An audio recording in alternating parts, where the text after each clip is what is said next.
Hemos llegado al capítulo 14 en nuestro estudio bíblico del libro de Números en el Antiguo Testamento, dentro del cual considerábamos la condición moral del pueblo de Israel, una condición paupérrima espiritualmente hablando. La falta de fe en el Dios vivo y verdadero tiene sus consecuencias, dejando una huella inequívoca donde la incredulidad aflora en el corazón con todos sus efectos visibles.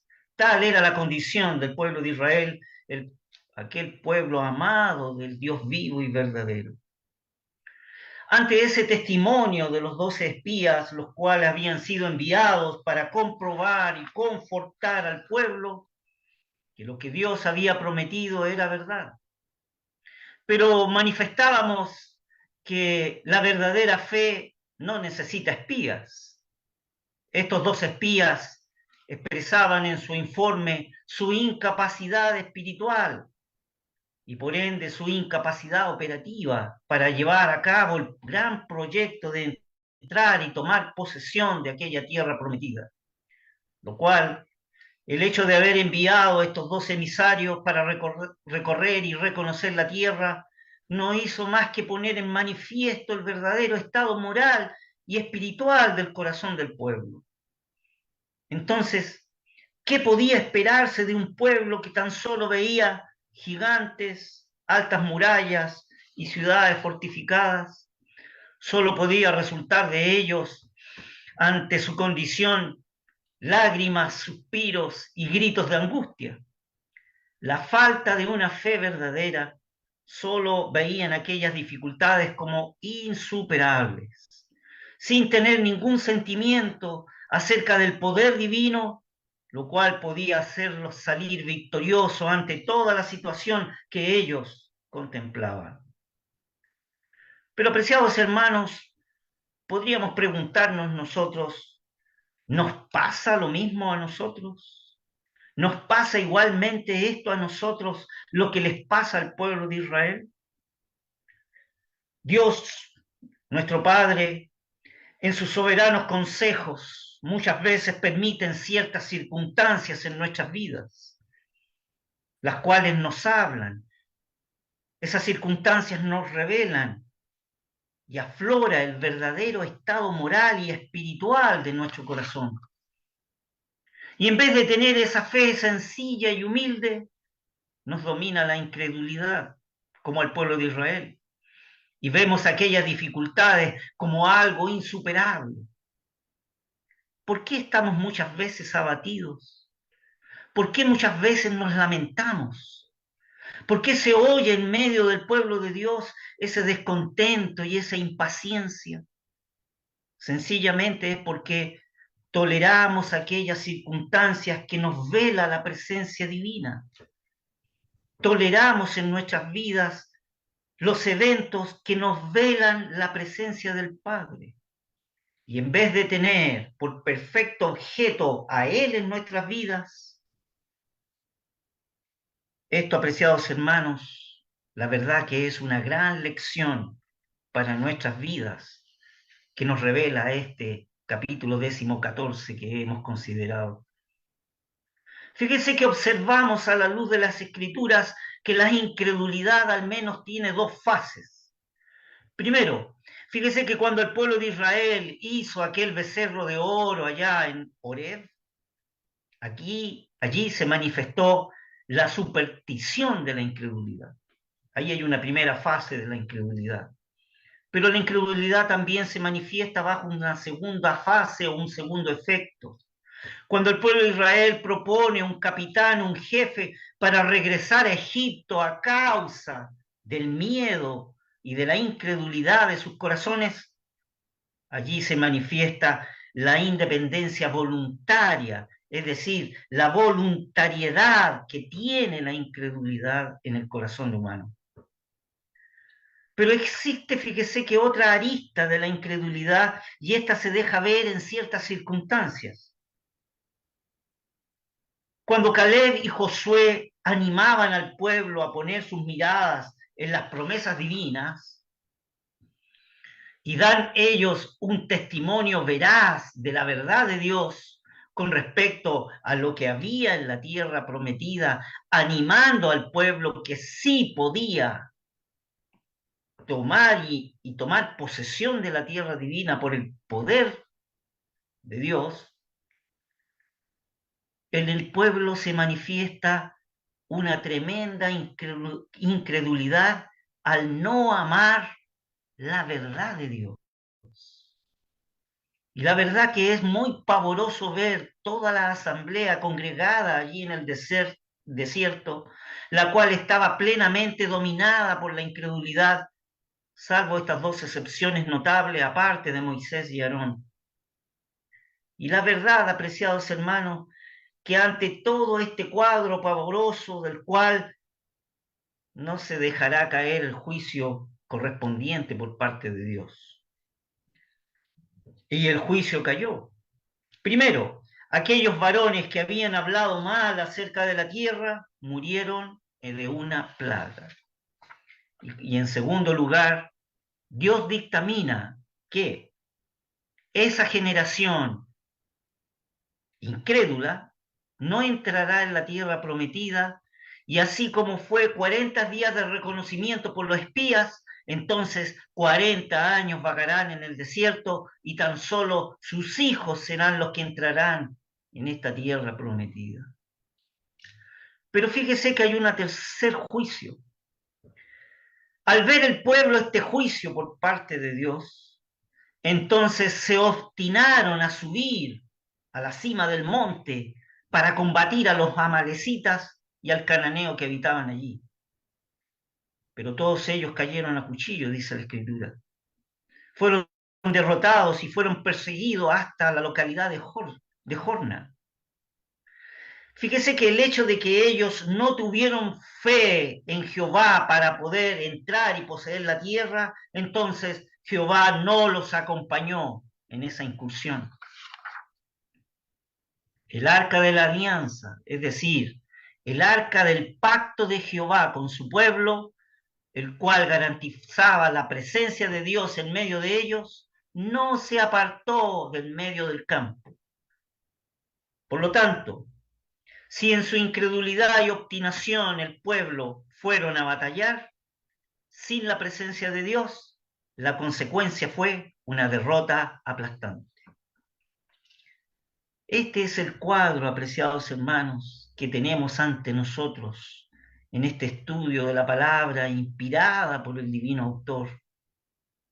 Un cuadro que refleja las actitudes del corazón ante ciertos eventos y circunstancias que suceden alrededor, enseñándonos la consecuencia que trae la incredulidad, que muchas veces se anida en lo más profundo de nuestro corazón.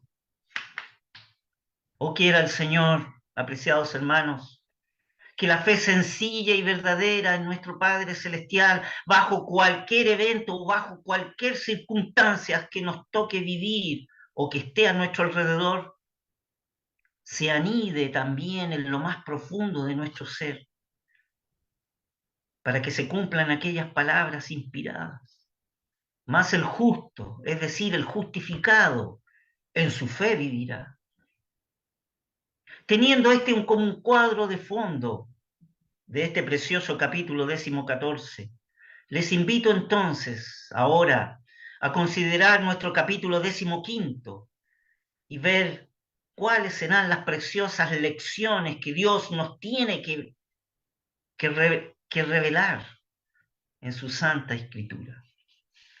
La palabra del Señor dice así: y Jehová habló a Moisés diciendo, habla a los hijos de Israel y diles, cuando hubiereis entrado en la tierra de vuestras habitaciones que yo os doy, e hiciereis ofrenda encendida a Jehová, holocausto o sacrificio por especial voto o de vuestra voluntad, o para hacer en vuestras solemnidades olor suave a Jehová de vacas o de ovejas, entonces el que ofreciere su ofrenda a Jehová traerá por presente una décima de un efa de flor de harina. No olvide usted, apreciado hermano, que un efa es la unidad básica de los israelitas, y son más o menos 37 litros, para que usted más o menos tenga una idea.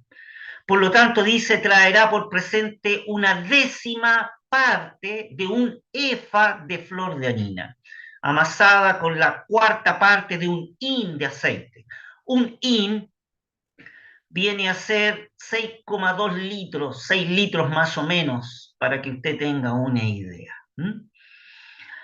Y de vino para la libación ofrecerás la cuarta parte de un hin, la cuarta parte de 6 litros, además del holocausto o del sacrificio, para cada un cordero, por cada un cordero. Y por cada cordero harás presente de 2 décimas de flor de harina, amasada con el tercio de un hin de aceite, y de vino para la libación ofrecerás el tercio de un hin en olor suave a Jehová. Y cuando ofreciereis novillo en holocausto o sacrificio por especial voto o de paces a Jehová, ofrecerás con el novillo un presente de 3 décimas de flor de harina amasada con la mitad de un hin de aceite. Y de vino para la libación ofrecerás la mitad de un hin, en ofrenda encendida de olor suave a Jehová. Así se hará con cada un buey o carnero o cordero, lo mismo de las ovejas que de cabras. Conforme al número, así haréis con cada uno según el número de ellos. Todo natural hará estas cosas así, para ofrecer ofrenda encendida de olor suave a Jehová. Y cuando habitare con vosotros extranjero o cualquiera que tuviere entre vosotros por vuestras edades, si hiciere ofrenda encendida de olor suave a Jehová, como vosotros hiciereis, así hará él. Un mismo estatuto tendréis, vosotros de la congregación y el extranjero que con vosotros mora. Estatuto que será perpetuo por vuestras edades. Como vosotros, así será el peregrino delante de Jehová.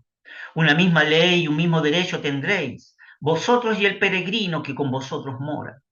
Y habló Jehová a Moisés diciendo, habla a los hijos de Israel y diles, cuando hubiereis entrado en la tierra a la cual yo os llevo, será que cuando comenzaréis a comer el pan de la tierra, ofreceréis ofrenda a Jehová. De lo primero que amasaréis, ofreceréis una torta en ofrenda. Como la ofrenda de la era, así la ofreceréis. De las primicias de vuestras masas daréis a Jehová ofrenda por vuestras generaciones. Y cuando errareis y no hiciereis todos estos mandamientos que Jehová ha dicho a Moisés, todas las cosas que Jehová os ha mandado por la mano de Moisés desde el día que Jehová lo mandó y en adelante en vuestras edades. ¿Será que si el pecado fue hecho por yerro con ignorancia de la congregación, toda la congregación ofrecerá un novillo por holocausto en olor suave a Jehová, con su presente y su libación conforme a la ley, y un macho cabrío en expiación? Y el sacerdote hará expiación por toda la congregación de los hijos de Israel, y les será perdonado, porque hierro es, y ellos traerán sus ofrendas, ofrenda encendida a Jehová y sus expiaciones delante de Jehová por sus hierros. Y será perdonado a toda la congregación de los hijos de Israel y al extranjero que peregrina entre ellos, por cuando es hierro de todo el pueblo. Y si una persona pecare por hierro, ofrecerá una cabra de un año por expiación, y el sacerdote hará expiación por la persona que habrá pecado por hierro. Cuando pecare por hierro delante de Jehová, la reconciliará y le será perdonado. El natural entre los hijos de Israel y el peregrino que habitare entre ellos, una misma ley tendréis para que él quisiere algo por hierro.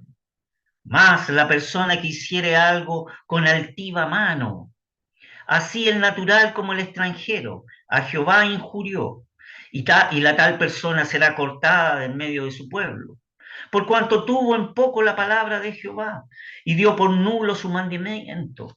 Enteramente será cortada la tal persona, su iniquidad será sobre ella. Y estando los hijos de Israel en el desierto, hallaron un hombre que recogía leña en el día de sábado. Y los que hallaron recogiendo leña, trajeronle a Moisés y a Aarón y a toda la congregación, y pusiéronlo en la cárcel, porque no estaba declarado declarado qué le habían de hacer. Y Jehová dijo a Moisés, irremisiblemente muera aquel hombre, apedréelo con piedras toda la congregación fuera del campo. Entonces lo sacó la congregación fuera del campo, apedreándolo con piedras, y murió como Jehová mandó a Moisés. Y Jehová habló a Moisés diciendo, habla a los hijos de Israel y diles que se hagan pezuelos, franjas, en los remates de sus vestidos, por sus generaciones, y pongan en cada pezuelo de los remates un cordón de cardeno. Y, y serviros a el pezuelo, para que cuando lo viereis os acordéis de todos los mandamientos de Jehová, para ponerlos por obras. Y no miréis en pos de vuestro corazón y de vuestros ojos, en pos de los cuales fornicáis, para que os acordéis y hagáis todos mis mandamientos y seáis santos a vuestro Dios. Y yo, Jehová vuestro Dios, que os saqué de la tierra de Egipto para ser vuestro Dios, yo, Jehová vuestro Dios. Que el Señor bendiga su palabra. La verdad, apreciados hermanos, es que este capítulo 15 prosigue la narración como si nada hubiera ocurrido y que todo estuviese sosegado, tan claro y seguro como Dios puede hacer las cosas. Leíamos en el texto 1 de este capítulo 15, y Jehová habló a Moisés diciendo, habla a los hijos de Israel y diles. Ante estas declaraciones con que comienza el capítulo 15, podríamos preguntarnos qué lección nos enseña esta porción de la escritura inspirada en estas dos frases que hemos considerado en este momento. Fíjese que comparando estas palabras, y Jehová habló a Moisés diciendo, habla a los hijos de Israel y diles, comparando estas palabras con el capítulo anterior, donde hemos quedado en el capítulo 14, estupefactos ante la actitud del pueblo de Israel. Entonces, podemos comprender, apreciados hermanos, que somos tardos para aprender. Y esto nos demuestra, o esto nos muestra, la completa indignidad del hombre, el cual es sin mérito alguno. Pues la sentencia de la palabra inspirada por Dios es, toda carne es como la hierba, la cual florece en el campo y luego se marchita. Y cuando leemos en el texto el primer texto allí de nuestro capítulo 15 que estamos considerando, y cuando hubiereis entrado en la tierra de vuestras habitaciones que yo os doy, ¿cuál es la lección que se nos enseña aquí? Que la salvación es del Señor. Esa es la lección. Primero, por una parte se descubre el pecado del hombre,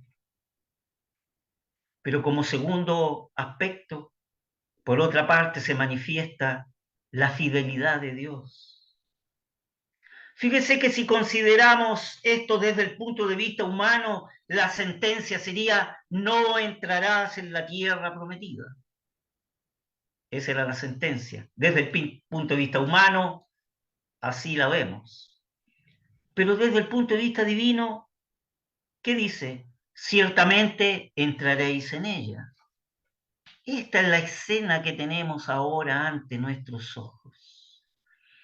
El hombre fracasa, sí, el hombre fracasa, es débil,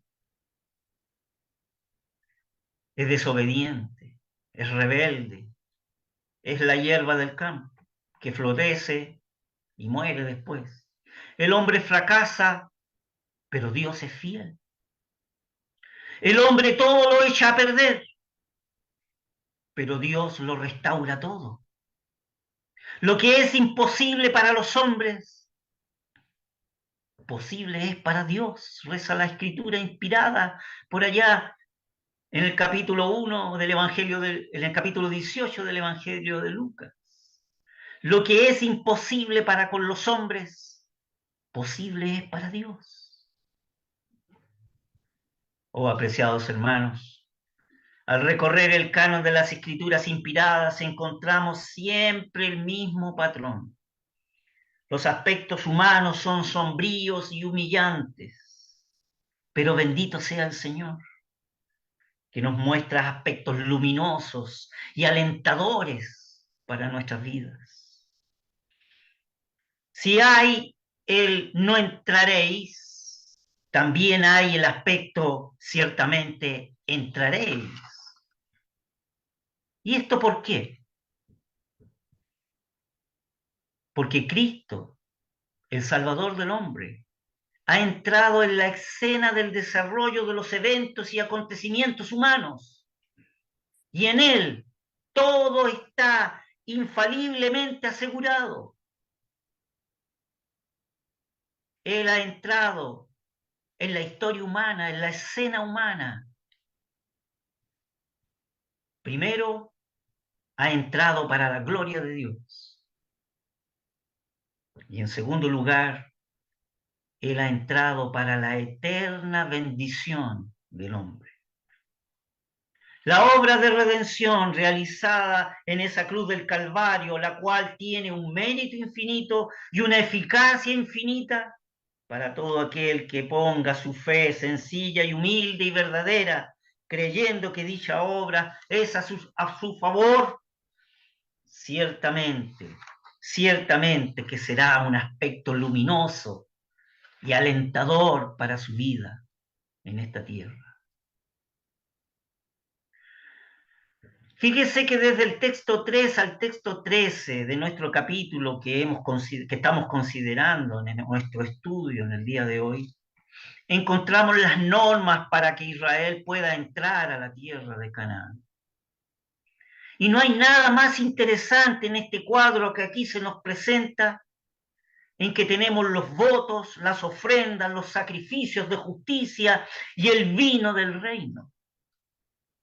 Todo ello fundado en la gracia soberana, la cual brilla desde el primer texto que hemos leído. Este es un magnífico símbolo, fíjese, del estado futuro del pueblo de Israel. Esto nos recuerda las maravillosas visiones con que termina aquel libro del profeta Ezequiel, donde la incredulidad y la murmuración y la rebelión del pueblo ya no existe más y han sido olvidadas. Dios se retrae en sus consejos eternos y desde allí mira hacia adelante en el tiempo en que su pueblo amado le ofrecerá las ofrendas de justicia y pagará sus votos al tiempo en el cual los goces de su reino llenarán para siempre los corazones de su pueblo amado. Fíjese, apreciados hermanos, que es notable observar en este capítulo el lugar que ocupa el extranjero. Y es de lo más característico. Mire lo que dice el texto 14 al texto 16 de nuestro capítulo. Y cuando habitare con vosotros extranjero o cualquiera que estuviere entre vosotros por vuestras edades, si hiciere ofrenda encendida de olor suave a Jehová, como vosotros hiciereis, así hará él. Un mismo estatuto tendréis vosotros con la congregación y el extranjero que con vosotros mora, estatuto que será perpetuo por vuestras edades, como vosotros, así será el peregrino delante de Jehová. Una misma ley y un mismo derecho tendréis vosotros y el peregrino que con vosotros mora. ¿Qué lugar más precioso tiene el extranjero? ¿Qué lugar más de dignidad tiene el extranjero? ¿Qué elección tiene aquí el pueblo de Israel? Como vosotros, así será el extranjero. Y añade el texto, delante de Jehová. Podemos entonces, apreciados hermanos, que dentro de los consejos divinos, Dios mira a su pueblo en un tiempo hacia adelante y se puede observar a Israel en el futuro, en el reino, con estas características del extranjero en medio de ellos. Pues déjeme decirle, apreciado hermano, hermana, que el Israel del día de hoy muy poco tiene que ver en su actuar para con el extranjero.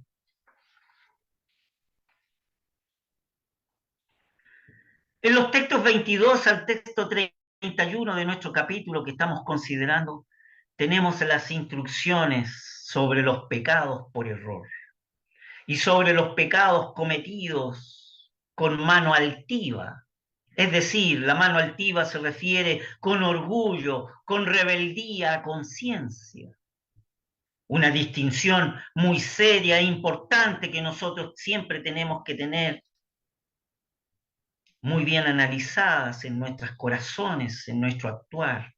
Una cosa es el pecado por error o por hierro, y otra cosa es el pecado con premeditación y alevosía, ¿verdad? En la rebeldía del corazón. Para los primeros pecados, aquellos con hierro, se ha provisto ampliamente, según la bondad y la misericordia divina, la muerte de Cristo, la cual es presentada en este capítulo bajo dos grandes aspectos. El primer aspecto en cuanto a Dios y el segundo aspecto en cuanto a las necesidades del hombre. Y aquí tenemos a Cristo en todo el valor, en toda la fragancia y el goce de su vida y de su servicio perfecto a Dios, como hombre en este mundo, representados o prefigurados en la torta y en la libación de esos presentes. Y fíjese que en el holocausto vemos a Cristo en la expiación, es decir, aquella expiación es la que cubre nuestros pecados y nuestras transgresiones, la cual Cristo ha cumplido según la medida de la consagración de Él hacia Dios. Y vemos el contentamiento de Dios hacia Él, hacia Cristo, su Hijo amado. En la segunda parte de las ofrendas que son por el pecado, se ve también la expiación cumplida que el pecado del hombre reviste ante los ojos divinos. Y tomados en conjuntos, entonces, las dos ofrendas ofrecen la muerte expiatoria de Cristo en toda su plenitud. En la torta vemos la vida perfecta de Cristo y la realidad de su naturaleza humana, manifestando todos los detalles de su conducta y de servicio en este mundo, donde la libación representa al tipo de su abandono completo a Dios, su Padre, con una devoción personal y única, con un valor infinito y un mérito que solo el Padre puede apreciar en él. Todos estos detalles, apreciados hermanos, los estudiamos allá en el libro de Levítico, tema que tratamos en nuestro estudio anterior, el cual sería muy bueno y provechoso y recomendable, apreciados hermanos, volver a recordar y a estudiar. Solo añadiremos aquí que los derechos de Dios exigen que se tomen en cuenta aquellos pecados cometidos por hierro, que de los cuales podríamos estar dispuestos a decir, o al menos a pensar por aquellos pecados cometidos por error o por hierro, que tales pecados no pueden ser pasados por alto.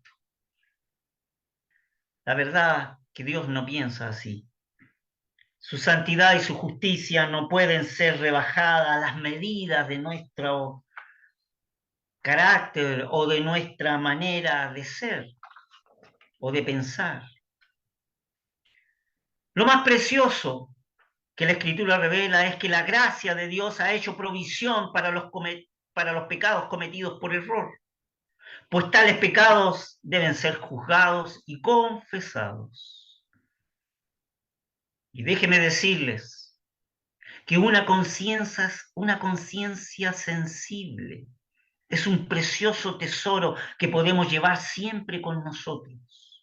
Una conciencia que responde siempre a la acción de la palabra de Dios, que se somete en todo a las más sencillas indicaciones. Cuando la conciencia es sensible y cuando la conciencia de nuestras vidas responde a la más sencilla indicación de la palabra de Dios, entonces podemos decir que la conciencia está en un estado santo delante de Dios y tenemos en ella una potencia reguladora para poder obrar sobre nuestras conductas y sobre nuestro carácter. Los textos 30 y 31, podríamos leerlos, ya revelan el pecado que ya no es de error. Dice así el texto 30 y 31 de nuestro capítulo. Más la persona que hiciere algo con altiva mano, es decir, con rebeldía, con alevosía y premeditación, con una conciencia clara de lo que está realizando, así el natural como el extranjero, a Jehová injurió. Y la tal persona será cortada del medio del pueblo. Por cuanto tuvo en poco la palabra de Jehová y dio por nulo su mandamiento, enteramente será cortada la tal persona, su iniquidad será sobre ella. Bueno, la mano altiva, ¿verdad? Ya no es un pecado por error o por yerro, no es algo casual, es un pecado voluntario y cometido con rebeldía y premeditación. No queda más que la implacable juicio divino o el implacable juicio de Dios. Pero en su gracia, aquel juicio, apreciados hermanos y estimado oyente, cayó sobre la persona de Cristo, su Hijo amado, para que el creyente pecador o para que todo aquel que en él crea sea librado de tal fatal consecuencia. Qué bendita es la gracia de Dios. Qué bendita es la gracia de Dios. Esto se extiende hasta el texto 36. Este era un pecado cometido con altivez. Era el de desobedecer resueltamente un mandamiento muy claro y muy positivo de Dios. Y esto es lo que caracteriza al pecado, ¿eh? ¿Qué es lo que caracteriza al pecado cometido con altivez? Es un pecado claro donde se desobedece resueltamente un mandamiento claro y positivo de Dios. Y esto hace absolutamente inexcusable. No puede alegarse ignorancia ante este mandamiento divino. Pero aunque podamos respirar con alivio y confiar en el hecho de que la obra de Cristo en la cruz nos salva de tal situación, la Escritura nos exhorta a confesar nuestros pecados. El texto inspirado reza así, apreciados hermanos: si confesamos nuestros pecados, Él es fiel y justo para que nos perdone nuestros pecados y nos limpie de toda maldad. Texto inspirado, escrito en la epístola del apóstol Juan, en su primera epístola del apóstol Juan, está en su capítulo 1, en el texto 9, un texto a subrayar. Si confesamos nuestros pecados, Él es fiel y justo para que nos perdone nuestros pecados y nos limpie de toda maldad. Confesar significa expresar el pecado cometido, es decir, declarar el pecado cometido, revelar el pecado cometido, manifestar a Dios el pecado cometido. El texto no dice, el texto no expresa que si nosotros pedimos perdona mis pecados, Señor, Él es fiel y justo para que nos perdone nuestros pecados y nos limpie de toda maldad. No dice así el texto. Y muchas veces Oímos oraciones ante el Señor, que el Señor perdone nuestros pecados. Bueno, es una manera muy humana de poder decir que somos pecadores, pero el texto nos expresa y nos enseña que declaremos el pecado, confesemos el pecado, revelemos a Dios lo que nos ha sucedido, manifestemos con nuestras palabras el pecado que ha ofendido su ser. Dios nos exhorta y nos enseña a que tenemos que confesar los pecados, decir lo que ha ofendido a Dios, eso es confesar. No sin razón entonces, ante todo lo que hemos considerado, que del texto 37 al texto 31 vemos que Dios establece aquel cordón de cardeno entre los vestidos de su pueblo amado. Cardeno es de color azul, el cordón de color azul, que será un recordatorio de una vida separada. El Dios de Israel quería tener a su pueblo en una continua recordación de sus santos mandamientos para que no cayeran en pecado. Y de ahí esta magnífica institución del cordón de Cardeno, el cordón azul. Un cordón de color azul que al mirarlo al israelita le traería el recordar las celestes y santas palabras del Dios vivo y verdadero, del Dios de Israel. Ese cordón azul, ese cordón de Cardeno, fue ordenado para ser un memorial celeste, sujeto a las faldas de sus vestidos, con el fin de que la palabra de Dios pudiera ser siempre traída a su memoria, que la palabra de Dios pudiera siempre ser traída a sus pensamientos y pudiera ser escrita y llevada en el corazón de su pueblo. Todas las veces que un israelita fijaba sus miradas sobre este cordón de Cardeno, este cordón celeste, azul, debía pensar en Jehová y mostrar una sincera obediencia a sus estatutos. Tal era el gran objeto práctico de este cordón de Cardeno. Qué lección, apreciados hermanos, qué lección más preciosa para nosotros. Hoy tenemos un gran cordón de Cardeno escrito en nuestras manos, la palabra de Dios, la cual haríamos bien de tenerla guardada en nuestros corazones, la cual haríamos bien escudriñar día a día para que nuestra memoria siempre estuviera sensible y activa ante esta palabra inspirada por Dios, la cual evitará que nosotros nos deslicemos